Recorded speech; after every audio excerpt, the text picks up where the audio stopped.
Je vous ai dit, je m'appuie sur 3 problématiques.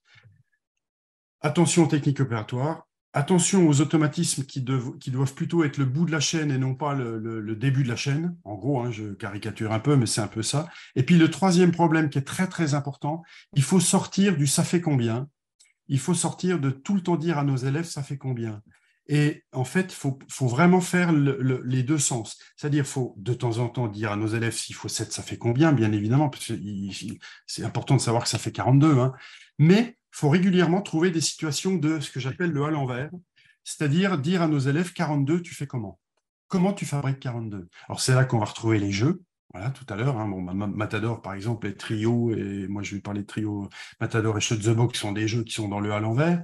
Le à l'envers, c'est une clé fondamentale pédagogique pour, j'appelle ça un dégrippant de cerveau.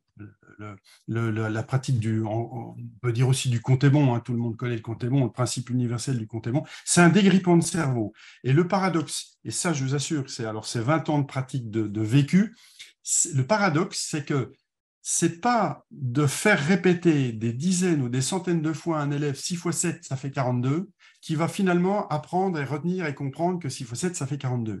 Mais c'est de régulièrement lui donner 42, pas mal de fois, il faut que ça se répète, et que de lui-même, avec le contexte ludique dans lequel il est, qu'il trouve des façons de fabriquer 42.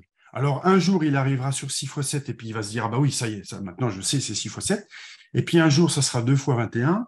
Et puis un autre jour, ça sera 3 fois 14, parce que 14, tout le monde ne sait pas que c'est un nombre qui est dans la table que 42 est un nombre dans la table du 14. C'est à force de jongler avec les nombres que finalement on stabilise ce genre de choses. Ça se fait tout seul. Comme disait l'autre, à l'insu de son plein gré. C'est à force de tests, de tâtonnements.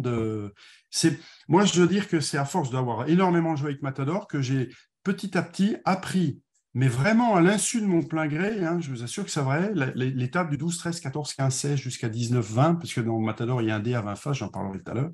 Et les choses se sont mises en place vraiment toutes seules, mais à force de décomposition active de ma part. C'est-à-dire que j'avais un nombre cible à fabriquer, et puis je cherchais à le fabriquer. Et ça, pour le coup, on est clairement dans la pratique, dans les programmes qui maintenant parlent énormément de la décomposition, d'un travail fondamental sur la décomposition des nombres.